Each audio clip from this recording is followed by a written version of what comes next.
ये कहानी है गरीब वसुधा और उसकी 3 मासूम बेटियों की। वसुधा का पति किशोर बहुत ज्यादा शराब पीता था। वो सारा दिन शराब के नशे में ही रहता था और कुछ काम करके पैसे कमाने का ख्याल तो कभी उसके मन में आता ही नहीं था। दूसरी तरफ वसुधा चाहकर भी खुद घर से बाहर काम के लिए नहीं जा सकती थी, क्योंकि अपनी बच्चियों को वो किसी के भरोसे नहीं छोड़ सकती थी। लेकिन बच्चियों का पेट भरने के लिए उसे कुछ तो करना ही था। इसके लिए वसुधा ने अपने घर के बाहर ही एक मूंगफली का ठेला लगाना शुरू कर दिया। मूंगफली, गर्मा गर्म मूंगफली ले लो, करारी मूंगफली। चल जल्दी से मूंगफली लेकर आ, आज मेरे दोस्त ने विलायती दी है, वो भी आने वाला है, दोनों साथ बैठकर पियेंगे हम। जा। कुछ तो शर्म करो, घर में 3 बच्चियां हैं और तुम शराब पियोगे उनके सामने। और एक बात सुन लो साफ साफ, ये मूंगफलियां बेचने के लिए है, ना कि शराब के साथ तुम्हारे चखने के लिए। अच्छा, तो मुझसे जुबान लड़ाती है तू? हैं? रुक, अभी बिकवाता हूँ तेरी मूंगफलियां, रुक। किशोर वसुधा का मूंगफली का ठेला पलट देता है, जिससे सारी मूंगफलियां जमीन पर गिर जाती हैं और ज्यादातर पास की नालियों में गिर जाती हैं। अब वो बेचने लायक बिल्कुल भी नहीं थी। ले, अब बेच। और सुन मेरी बात, तू और तेरी वो मनहूस बेटियां सबके सब निकलो मेरे घर से। तुम लोगों की कोई जरूरत नहीं है मेरे घर में। एक बेटा मांगा था, वो तो तू दे नहीं पाई। इन 3 मनहूसों को मर दिया मेरे सिर पर। सिर पर मर दिया? जरा ये बताओ, कौन सी जिम्मेदारी पूरी की है तुमने आज तक इनके पिता होने की? सारा दिन सिवाय शराब पीने के करते क्या हो तुम? मेरी बच्चियां भूखी प्यासी मेरी मदद करती हैं और तुम्हें तो हमारी मेहनत की भी कदर नहीं है। तुम भी अच्छे से सुन लो मेरी बात, तुम्हें जो करना है कर लो। मैं और मेरी बच्चियां इस घर को छोड़कर कहीं नहीं जाएंगी, क्योंकि इस घर को हम अपनी मेहनत से चलाते हैं, तुम नहीं। तेरी इतनी हिम्मत है, मुझसे जबान लड़ाएगी तू? आज तुझे जिंदा नहीं छोड़ूंगा मैं। किशोर वसुधा के बाल पकड़कर उसे घर के अंदर ले जाता है और फिर उसे बुरी तरह पीटने लगता है। तीनों बच्चियां ये सब देखकर सहम गई थी। सबसे बड़ी बेटी छाया ने किसी तरह हिम्मत करके अपने पिता को रोकने की कोशिश की। नहीं बाबा, मत मारो माँ को, ऐसा मत करो, छोड़ दो उन्हें। किशोर गुस्से में छाया को भी धक्का दे देता है, जिस वजह से छाया को सिर पर गहरी चोट लग जाती है। लेकिन फिर भी किशोर पर कोई फर्क नहीं पड़ा। उसका दोस्त बाहर आ चुका था और किशोर अपनी शराब की बोतल लेकर उसके साथ घर से बाहर जाने लगा। अरे आ गया दोस्त, चल यार बाहर ही चलकर पीते हैं। इन मनहूसों ने तो सारा मूड ही खराब कर दिया यार। अरे कहाँ जा रहे हो? छाया को कितनी चोट लगी है, मेरे साथ चलो, इसे डॉक्टर के पास लेकर जाना होगा। वसुधा की बात को अनसुना कर किशोर वहाँ से चला जाता है। छाया जमीन पर बेहोश पड़ी थी और दोनों छोटी बच्चियां विभा और दीक्षा बुरी तरह से रो रही थी। किशोर के मारने की वजह से वसुधा खुद उठकर खड़ी नहीं हो पा रही थी, लेकिन फिर भी उसने हिम्मत की और दोनों बच्चियों को प्यार से समझाकर घर में रहने को कहा। इसके बाद वो छाया को लेकर अस्पताल पहुंची, जहाँ डॉक्टर कामिनी ने छाया का इलाज किया और कुछ ही देर में छाया को होश आ गया। अब ये ठीक है, ये दवाइयाँ लिख दी हैं मैंने, बाहर मेडिकल से खरीद लो। और हाँ, इसे 1 हफ्ते तक हर रोज पट्टी बदलवाने के लिए लाना होगा। वसुधा डॉक्टर से दवाई की पर्ची लेकर उसे देखने लगती है। पर्ची देखते हुए उसकी आंखों से आंसू बह रहे थे। ये देखकर डॉक्टर कामिनी ने वसुधा से पूछा, क्या हुआ, तुम रो क्यों रही हो, कोई परेशानी है क्या? मैडम जी, मैं बहुत गरीब हूँ, 3 छोटी बच्चियां हैं मेरी, और मेरा पति सारा दिन शराब पी के पड़ा रहता है। मेरी बच्ची की इस हालत का जिम्मेदार भी वही है। मेरे पास बिल्कुल पैसे नहीं है, समझ नहीं आ रहा कि अपनी बच्ची के लिए ये दवाइयाँ कैसे खरीदूंगी। ये कहकर वसुधा जोर जोर से रोने लगती है। डॉक्टर कामिनी को वसुधा पर दया आ जाती है। वो अपने पास से वसुधा को सारी दवाइयाँ दे देती हैं, वो भी मुफ्त में। मैडम जी, आप नहीं जानती आपने मेरी कितनी बड़ी मदद की है, मैं आपका ये एहसान कैसे चुकाऊंगी। इतना मत सोचो। अच्छा ये बताओ, तुम्हारे घर का खर्चा कैसे चलता है? अपनी बच्चियों को स्कूल भेजती हो कि नहीं? कहाँ से मैडम जी, पेट भर खिला भी नहीं पाती तो स्कूल कहाँ से भेजूंगी? आपको बताया तो था, मेरा पति कोई काम नहीं करता, उल्टा मेरी कमाई भी शराब पर उड़ा देता है। अच्छा, और तुम क्या काम करती हो वैसे? मूंगफली का ठेला लगाती हूँ, लेकिन आज तो वो भी उस करम जले ने सड़क पर पलट दिया। कल बेचने के लिए कुछ भी नहीं है मेरे पास, पता नहीं क्या होगा।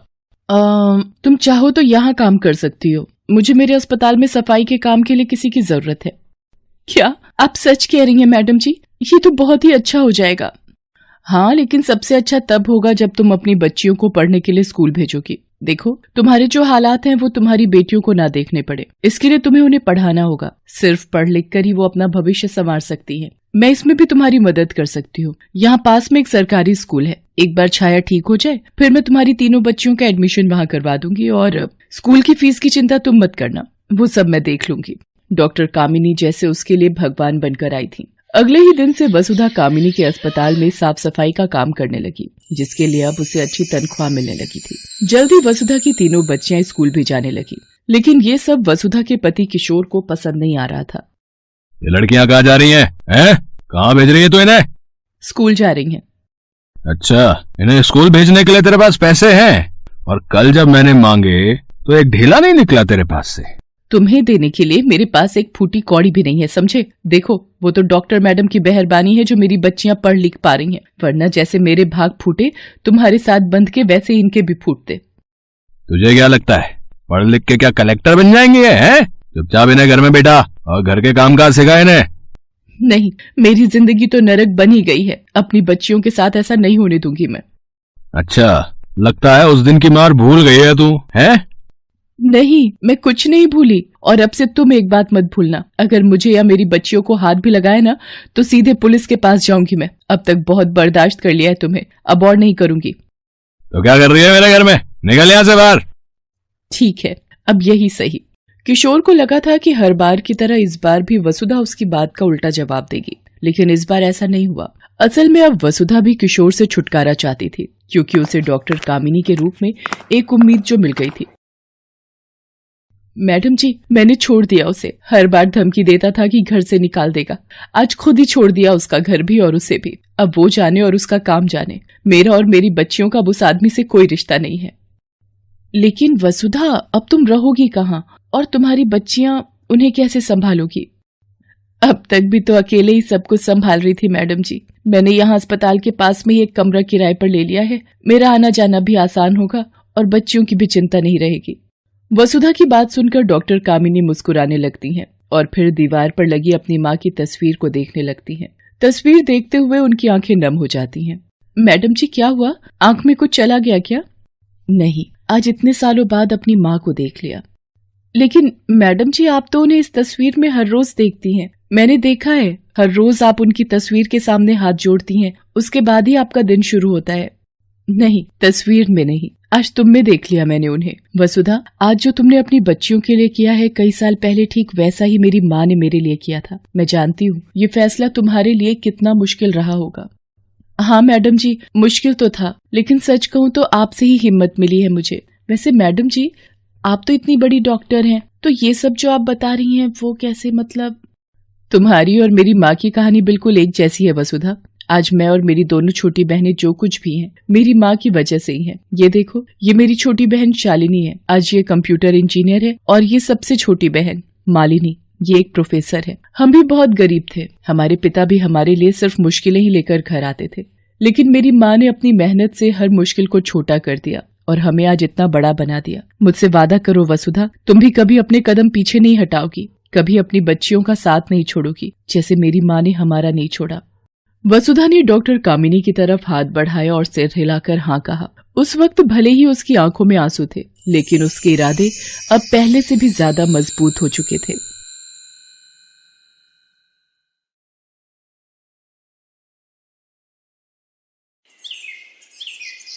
सरला के पति ने गांव में सरला और गोद की बच्ची को बेसहारा छोड़कर दूसरी शादी कर ली और गांव छोड़कर चला गया। सरला का गांव में भी कोई नहीं था, पर शहर में उसकी मौसी रहती थी, इसलिए सरला उनके पास शहर आ गई। ये ले, बोतल में दूध भर दिया है। अब तू तो जानती है सरला, महंगाई इतनी बढ़ गई है, हर चीज के भाव बढ़ गए हैं। अब दूध ही ले लो, 60 रुपए किलो हो गया है। मुझे गलत मत समझना, मैं इस बोतल के दूध के लिए नहीं बोल रही हूँ, पर वैसे भी पति छोड़कर दूसरी के साथ भाग जाए तो औरत की जिंदगी नरक बन जाती है। मौसी, मुझे मौसा जी से कहकर कोई काम दिलवा दो और रहने की थोड़ी जगह दे दो तो मेरा गुजारा हो जाएगा। देख सरला, मेरे भी अपने बेटा बहू परिवार हैं, मैं तुझे यहाँ रहने की हामी नहीं भर सकती। बाकी थोड़ी बहुत रोटी सब्जी दूध बांध देती हूँ, तू कहीं जाए तो रास्ते में तेरे काम आएगा। रुक, मैं रसोई से लेकर आती हूँ। सरला जब मौसी का व्यवहार देखती है तो चुपचाप वहां से उठकर चली जाती है। अरे, ये कहाँ गई? चलो अच्छा है, बला टली, खुद ही चली गई। अब मैं कहाँ जाऊं, क्या करूं? या तो वापस गांव चली जाती हूँ, पर टिकट के पैसे भी तो नहीं है। मुझे कोई काम ढूंढना होगा। भैया, कोई काम मिलेगा, कुछ भी? अरे नहीं है कोई काम वाम, चल जा यहाँ से। यहाँ तो कोई भी काम नहीं दे रहा। हे प्रभु, मुझ गरीब की सहायता करो। हाँ लाखन, जल्दी जल्दी आलू छील, 300 समोसों का ऑर्डर पूरा करना है। बिशन भी बीमार है और छुट्टी पर है। तुझे मेरे साथ लगना होगा ताकि जल्दी जल्दी काम पूरा हो जाए। भैया जी, कोई काम मिलेगा? मुझे काम की बहुत जरूरत है। कुछ भी काम मिल जाए आपकी दुकान पर। कोई काम नहीं है, जाओ यहां से। अच्छा रुको रुको, समोसे बनाने आते हैं? हाँ भैया जी, हमारे गांव में सब लोग तीज त्योहार पर घर पर ही सारे पकवान बनाते हैं। तो ठीक है, पहले आलू छीलने में लाखन की मदद करो, फिर ये मसाला बनाकर देगा, तुम समोसा भरती जाना, ठीक है? बाकी काम मैं समझा दूंगा। बच्ची को वहां सामने बोरी बिछाकर लिटा दो। सरला हलवाई की दुकान पर समोसे बनाने के काम में लग गई और जैसे जैसे वो हलवाई उसे समझाता, सरला बिल्कुल समझदारी से वो काम करती। शाम के वक्त वीरेंद्र भैया, सारे समोसे बनकर तैयार हो गए हैं और गिनकर पैक भी कर दिए हैं। भाई वाह, अभी तो 5 बजने में आधा घंटा बाकी है और समोसे बनकर तैयार भी हो गए। बहन, तुमने बहुत अच्छा और सफाई से काम किया है। ये लो अपनी मेहनत के 100 रुपए रखो। भैया जी, आज तो आपने काम दे दिया, पर शहर में मुझे कोई नहीं जानता। अगर मेरे लायक कोई और काम भी हो तो बता देना, आपकी बड़ी मेहरबानी होगी। ठीक है बहन, तुम 1-2 दिन में आकर पता कर लेना। हो सका तो मैं तुम्हारी मदद जरूर करूंगा। वीरेंद्र भैया, सामने रेलवे स्टेशन पर कई समोसे बेचने वाले हमसे समोसा लेकर बेचते हैं। क्यों ना इसे भी वही काम दे दिया जाए? इसका भी भला हो जाएगा और आपका भी मुनाफा होगा। हाँ लाखन, ये बहन मेहनती तो दिखाई पड़ती है, साथ ही शरीफ और ईमानदार भी लगती है। उसे वापस बुलाकर ला जरा। भैया जी, आपने बुलाया? हाँ बहन, मैं सोच रहा था कि तुम्हें काम की जरूरत है। तुम्हारे साथ छोटी बच्ची भी है, कहां कहां इसे लेकर भटकोगी?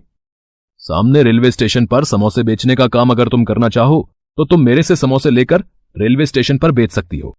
हाँ भैया जी, मैं ये काम कर सकती हूँ। अब मुझे अपनी बच्ची को पालने के लिए मेहनत करनी ही होगी। तो ठीक है, तुम आज से ही इस काम पर लग जाओ और समोसे बेचने शुरू कर दो। सरला रेलवे प्लेटफॉर्म पर समोसे बेचने लगी। एक हाथ में वो अपनी गुड़िया को उठाए सुबह से शाम तक समोसे बेचती थी और शाम को वीरेंद्र को पूरी ईमानदारी से हिसाब देती थी। भैया जी, ये आज का हिसाब एक बार गिन लेते। सरला बहन, मुझे तुम्हारी ईमानदारी पर पूरा भरोसा है। तुम पिछले 3 महीने से रेलवे स्टेशन पर सुबह से शाम तक मेहनत करके समोसे बेचती हो और टाइम पर शाम के वक्त मेरा पूरा हिसाब करती हो। भैया जी, वो जो कमरा आपने बताया था, मैंने 100 रुपए किराए पर ले लिया है। ठीक किया। फुटपाथ पर छोटे बच्चे के साथ इधर उधर भटकने से अच्छा है एक ठिकाना तो मिला तुम्हें। सरला इसी तरह एक दिन रेलवे प्लेटफॉर्म पर समोसे बेच रही थी। समोसे ले लो, समोसे, गरम गरम समोसे ले लो। ओ बेटा, हाथ अंदर करके बैठो, गाड़ी चल पड़ी है। ओ चोरनी, मेरे बच्चे को उठाकर भाग रही थी। बच्चा चोर! मैं बाथरूम क्या गई, ये औरत मेरे बच्चे को अकेला देखकर चुराने लगी। नहीं नहीं बहन, वो तो गाड़ी चलने लगी थी तो बच्चे को मैं हाथ अंदर करने के लिए बोल रही थी। क्या हुआ सुधा, ये शोर कैसा? मैं नीचे से पानी की बोतल लेने गया था। अजी, ये चोरनी हमारे बच्चे को बहलाकर अपने साथ ले जा रही थी। सरला? गुड़िया के बापू। अरे छोड़ो ना सुधा, ट्रेन चलने वाली है। चलो गुस्सा मत करो, जाने दो, बैठ जाओ। चोरनी कहीं की। अपने पति को किसी और औरत के साथ देखकर सरला की आंखें भीग गई, पर वो खून का घूंट पीकर गाड़ी से नीचे उतर गई। गाड़ी ने रफ्तार पकड़ी और सरला मीलों दूर तक गाड़ी को जाते देखती रही और वापस दुकान पर आ गई। लाखन, ये कौन है जो वीरेंद्र भैया को हिसाब के पैसे दे रही है? अरे ये सरला है। तू जब छुट्टी पर था तो तेरे पीछे वीरेंद्र भैया ने इसे काम दिया है। बेचारी गरीब सारा दिन प्लेटफॉर्म पर समोसे बेचती है। अच्छा, तो ये बात है। चलो बढ़िया है। बिशन, वो तुझे मैंने शादी वाले घर का पता लिखवाया था, ये मिठाई के डिब्बे वहां भिजवाने हैं। अच्छा सरला बहन, जिनके आज यहां शादी का कीर्तन है, वो लोग मुझे अच्छे से जानते हैं। उन्हें शादी के छोटे मोटे काम के लिए एक औरत चाहिए। तुम चाहो तो चली जाओ, तुम्हारे पैसे बन जाएंगे। बिशन जा रहा है, वो तुम्हें वहीं छोड़ देगा। ठीक है भैया जी, मैं चली जाती हूँ। सरला बिशन के साथ शादी वाले घर में चली जाती है। जी, ये वीरेंद्र भैया ने मिठाई के डिब्बे भिजवाए हैं और ये सरला है। आपको घर के कामों के लिए एक औरत की जरूरत थी तो वीरेंद्र भैया ने इसे भेजा है। अच्छा, मिठाई के डिब्बे ही अंदर रख दो और सरला तुम रसोई में चली जाओ, वहां नाश्ते की प्लेटें रखी हैं, मेहमानों के आगे लगानी है। बिशन मिठाई के डिब्बे मेज पर रखते हुए वहां पर एक घड़ी देख लेता है और चोरी की नीयत बना लेता है। ये घड़ी तो बहुत सुंदर है, किसी को क्या पता चलेगा, चुपचाप जेब में डाल लेता हूं। अच्छा मालकिन जी, मैंने मिठाई के डिब्बे अंदर रख दिए हैं, सरला अपने आप घर चली जाएगी, मैं चलता हूं। थोड़ी देर बाद, मम्मी मेरी महंगी वाली ब्रांडेड वॉच नहीं मिल रही, मैंने यही मेज पर रखी थी कि तैयार होकर पहनूंगा।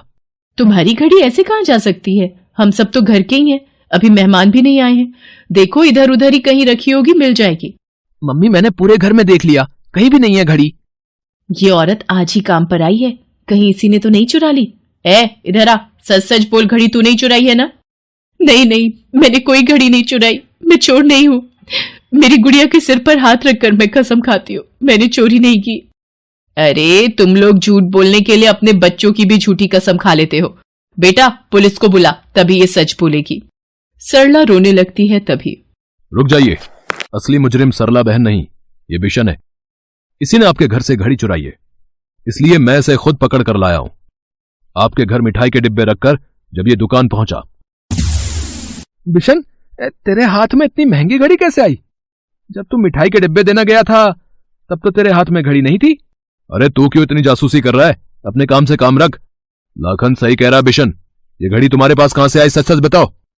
कहां से आई मतलब? वीरेंद्र भैया, मैं घड़ी खरीद भी तो सकता हूं।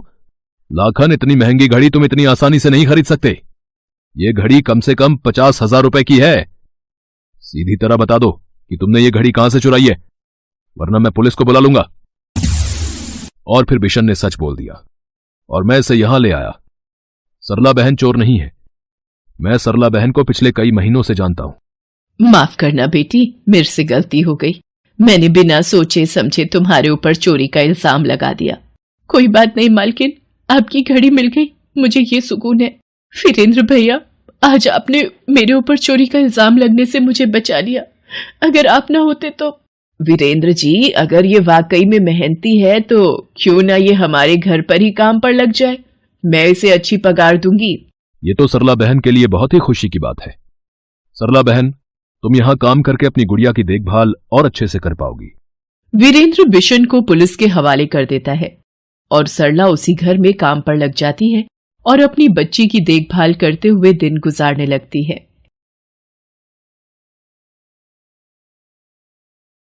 रात आधी से ज्यादा बीत चुकी थी। सारा शहर अंधेरे और सन्नाटे की आगोश में था। शहर का अनाथालय अंधेरे में डूबा हुआ था। वहां का चौकीदार भी नींद में ऊँघ रहा था। अनाथालय में एक साया धीरे धीरे बाहर के गेट की ओर बढ़ रहा था। गेट पर पहुंचकर वो साया गेट पर चढ़ गया और दूसरी तरफ कूद पड़ा। उसके कूदने की आवाज से चौकीदार हड़बड़ाकर उठा और चिल्लाया, कौन है, कौन है? उस साये ने कोई जवाब नहीं दिया और सड़क की तरफ दौड़ लगा दी। चौकीदार समझ गया कि अनाथालय का कोई लड़का भागने की कोशिश कर रहा है। वो जोर जोर से सीटी बजाने लगा। सीटी की आवाज से अनाथालय के दूसरे लोग भी जाग गए, मगर तब तक वो लड़का काफी दूर निकल चुका था। उस भागने वाले लड़के का नाम सचिन था। उसकी उम्र 12 साल थी। भागते भागते वो रेलवे स्टेशन पहुंच गया। वहां दिल्ली जाने वाली ट्रेन रुकी हुई थी। लड़का उसी ट्रेन में चढ़ गया। ट्रेन में सब लोग सोए हुए थे, केवल एक अधेड़ उम्र का आदमी जगा हुआ था। क्यों बे छोकरे, घर से भागा है क्या? नहीं, घर से नहीं, अनाथालय से भागा हूँ। क्यों, ऐसी क्या बात हो गई जो इतनी रात को भाग आया है, हैं? क्योंकि वो अनाथालय नहीं, कसाई खाना था। वहाँ दिन भर हमसे जानवरों की तरह काम करवाया जाता था। छोटी छोटी गलतियों पर बेंच से पीटा जाता था। कभी कभी तो दिन भर हमें खाना भी नहीं दिया जाता था और मार पड़ती थी सो अलग। ओह, तो अब क्या सोचा है, कहाँ जाएगा, क्या करेगा? जहाँ रास्ते ले जाएं। इस तरह सचिन और वो आदमी बातें करते रहे और ट्रेन अपनी मंजिल की ओर बढ़ती गई। सुबह ट्रेन दिल्ली पहुंच गई। चल भाई, अपना स्टेशन तो आ गया, हम चलते हैं, तू अपना ख्याल रखना। इतना कहकर वो आदमी वहाँ से चला गया, मगर सचिन स्टेशन पर ही रुक गया। दिल्ली तो पहुंच गया, अब यहाँ क्या करूं? तभी उसकी नजर कुछ और लड़कों पर पड़ी। उनकी उम्र भी सचिन जितनी ही थी। वो सब स्टेशन पर बिखरी प्लास्टिक की बोतलों को जमा कर रहे थे। मैं भी इन बोतलों को जमा करके बेचूंगा। उस दिन से सचिन स्टेशन पर ही रहने लगा। वो दिन भर खाली बोतलें जमा करता और शाम को उन्हें बेचकर वहीं स्टेशन पर ही सो जाता। एक रात स्टेशन लगभग खाली था। वहाँ इक्का दुक्का लोग ही थे। सचिन भी सोने की तैयारी कर रहा था। तभी उसे किसी बच्चे के रोने की आवाज सुनाई दी। सचिन उठा और इधर उधर देखने लगा। कुछ दूरी पर उसे एक 5 साल की लड़की बेंच पर बैठी रोती नजर आई। सचिन उठकर उसके पास गया। कौन हो तुम और तुम्हारे माँ बाप कहाँ हैं? बच्ची कुछ न बोली, सिर्फ रोती रही। रात भर सचिन ने उस बच्ची के माँ बाप को ढूंढा। उसने स्टेशन पर एक एक आदमी से पूछा, मगर उसके हाथ कुछ न लगा। यहाँ तक कि सुबह होने को आई। अंत में सचिन उस स्टेशन मास्टर के पास गया और उन्हें सारी बात बताई। अरे ऐसे बच्चे यहाँ कई बार मिले हैं। इन्हीं के माँ बाप इन्हें यहाँ छोड़ जाते हैं। कमबख्त बच्चे तो पैदा कर लेते हैं मगर पाल नहीं सकते, तो यहाँ छोड़कर चले जाते हैं और हमारी मुसीबत बढ़ाते हैं। मैं पुलिस को फोन कर देता हूँ, वही आकर इस बच्ची को अनाथालय में भर्ती करवा देगी। अनाथालय का नाम सुनते ही सचिन भीतर तक कांप गया। उसे अपने अनाथालय के दिन याद आ गए। अगर मैंने इस बच्ची को यहाँ छोड़ा तो ये लोग इसे अनाथालय में छोड़ आएंगे और वहाँ न जाने इस मासूम के साथ कैसा सलूक होगा। नहीं, मैं इस बच्ची को यहाँ नहीं छोड़ूंगा। इतना सोचकर सचिन उस बच्ची को लेकर चुपके से वहाँ से निकल गया। सुबह के 10 बज गए थे। सचिन चला जा रहा था। तभी बच्ची ने कहा, भूख लगी है। सचिन ने अपनी जेब टटोली। कुल 20 ही रुपए थे। बच्ची को लिए वो एक कुलचे वाले के पास गया और उस बच्ची को 1 प्लेट कुलचा दिलवाया। बच्ची कुलचा खाते हुए सचिन से बोली, भैया तुम भी खाओ, तुमको भी भूख लगी होगी ना, लो मैं तुमको खिलाती हूँ। इतना कहकर बच्ची सचिन को खिलाने लगी। सचिन की आंखों में आंसू आ गए। इतने प्यार और अपनेपन से आज पहली बार किसी ने उसे बुलाया था। बच्ची के मुंह से अपने लिए भैया शब्द सुनकर उसके दिल को बहुत सुकून मिला था। अब चाहे जो हो जाए, आज से ये मेरी बहन है। इसकी खुशी के लिए मैं हर काम करूंगा। खुद को मेहनत की भट्टी में झोंक दूंगा, मगर अपनी बहन को कोई दुख नहीं आने दूंगा। खाने के बाद सचिन अपने और अपनी बहन के सर छुपाने की जगह ढूंढने लगा। जल्दी ही उसे एक झुग्गी मिल गई। मकान मालिक दयालु था। उसने अगले महीने पैसे लेने की बात मान ली। सचिन अपनी बहन के साथ वहाँ रहने लगा। रहने का इंतजाम तो हो गया, अब मुझे कोई काम ढूंढना होगा ताकि मैं अपनी बहन का दाखिला किसी अच्छे से स्कूल में करा पाऊँ। अपनी बहन को मैं खूब पढ़ाऊंगा। इतना सोचकर काम की तलाश में निकल पड़ा। महज 12 साल का होने के कारण उसे कोई काम नहीं दे रहा था। दिन भर भटकने के बाद वो एक छोटे से होटल में गया। उस होटल का मालिक एक बूढ़ा आदमी था। उसका नाम टेकचंद था। टेकचंद के भी आगे पीछे कोई नहीं था। सचिन टेकचंद के पास गया और उससे काम मांगा। अरे तू इतनी सी उम्र में काम क्यों करना चाहता है? मैं अपनी बहन को पढ़ाना चाहता हूँ। क्यों, तू खुद नहीं पढ़ना चाहता? चाहता तो हूँ, मगर पढ़ाई लिखाई इस भेजे में घुसती नहीं है। कोई काम दे दो ना सेठ। सेठ को सचिन ईमानदार लगा। उसने उसे काम पर रख लिया। अब सचिन दिन भर काम करता और उसकी बहन सेठ के साथ खेलती थी। इस तरह महीना भर गुजर गया। जिस दिन सचिन को पहली पगार मिली वो बहुत खुश हुआ। सेठ जी, मुझे कल की छुट्टी चाहिए। मुझे अपनी बहन का एडमिशन करवाने जाना है। उसे छुट्टी मिल गई। अगले दिन सचिन अपनी बहन के साथ होटल आया। अरे इसे तो स्कूल में होना चाहिए, इसे यहाँ क्यों लाया है? इसका दाखिला नहीं हुआ सेठ जी। क्यों? हमारे माँ बाप नहीं है ना, बिना माँ या पिता के साइन के इसका दाखिला नहीं हुआ। अरे एक साइन नहीं हुआ तो क्या इसकी पढ़ाई रुक जाएगी? चल मैं चलता हूँ स्कूल, मैं बनूंगा तुम्हारा गार्जियन। देखते हैं दाखिला कैसे नहीं मिलता। फिर सेठ टेकचंद ने उनका गार्जियन बनकर सचिन की बहन का दाखिला करवाया। फॉर्म में सचिन ने अपनी बहन का नाम स्वाति लिखवाया। ये नाम सचिन ने ही उसे दिया था। वक्त का पहिया घूमता रहा। सचिन और स्वाति धीरे धीरे बड़े होने लगे। स्वाति पढ़ाई में काफी होशियार थी। एक एक कर सफलता की सीढ़ी चढ़ते हुए उसने 12वीं में पूरे जिले में टॉप किया। फिर अपनी काबिलियत के दम पर स्वाति का दाखिला शहर के मेडिकल कॉलेज में हो गया। सचिन की तो खुशी का ठिकाना ही नहीं रहा। सचिन सबसे कहता था, मैं तो कुछ न बन पाया, मगर अब मेरी ये बहन डॉक्टर जरूर बनेगी। उधर टेकचंद की तबीयत खराब रहने लगी थी। वो अब होटल कम ही आता था। उसने अब सचिन को होटल का मैनेजर बना दिया था। उसे सचिन पर अपने बेटे की तरह भरोसा था। एक दिन, सचिन बेटा, मेरे आगे पीछे कोई नहीं है। मुझे हमेशा ये डर लगा रहता था कि मेरे मरने के बाद इस शरीर को आग कौन देगा। भगवान ने तुझे भेजकर वो कमी पूरी कर दी है बेटा। मेरा बेटा है तू। आज से मैं ये होटल और घर तेरे नाम करता हूँ। आज से इनका मालिक तू है बेटा। बस एक वादा करना, मैं जिधर भी मरूं मेरी चिता को तू ही आग लगाना। सचिन की आंख भर आई और गला भर आ गया। वो कुछ बोल नहीं सका। तकदीर भी कितनी अजीब होती है। जब नहीं था तो कोई नहीं था, अब मिले तो बहन और पिता दोनों मिल गए। इस घटना के कुछ दिनों के बाद टेकचंद का देहांत हो गया। टेकचंद का अंतिम संस्कार करने के बाद सचिन ने होटल का धंधा संभाला। उसने देखा कि छोटा होटल होने के कारण यहाँ ज्यादा लोग नहीं आते, इसलिए उसने बैंक से लोन लेकर पहले होटल को सजाया संवारा। उसने होटल की काया ही पलट दी। अब वो कोई छोटा मोटा होटल नहीं रहा, बल्कि शहर का जाना माना रेस्तरां बन गया। इसके बाद तो सचिन सफलता की सीढ़ियां चढ़ता गया और फिर कुछ ही सालों में उसने टेकचंद होटल एंड रेस्टोरेंट्स के नाम से शहर और आसपास कई सारे होटल्स की चेन खड़ी कर शहर का जाना माना रईस बन गया। किसने सोचा था कि अनाथालय से भागने वाला वो 2 हाथ का छोकरा सारे शहर पर राज करेगा। उधर स्वाति की मेडिकल की पढ़ाई भी पूरी हो गई और उसने अपने पूरे बैच में टॉप किया था। उस दिन स्वाति को इनाम मिलना था। सारा हॉल लोगों से भरा हुआ था। कॉलेज के डीन ने स्वाति को सम्मानित किया।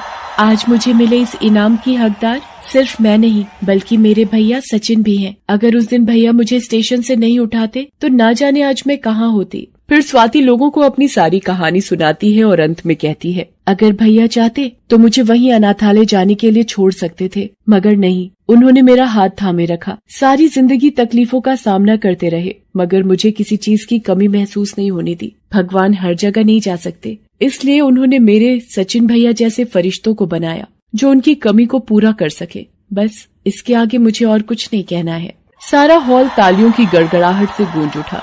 लोगों की भीड़ में बैठे सचिन का सर गर्व से और ऊंचा हो गया।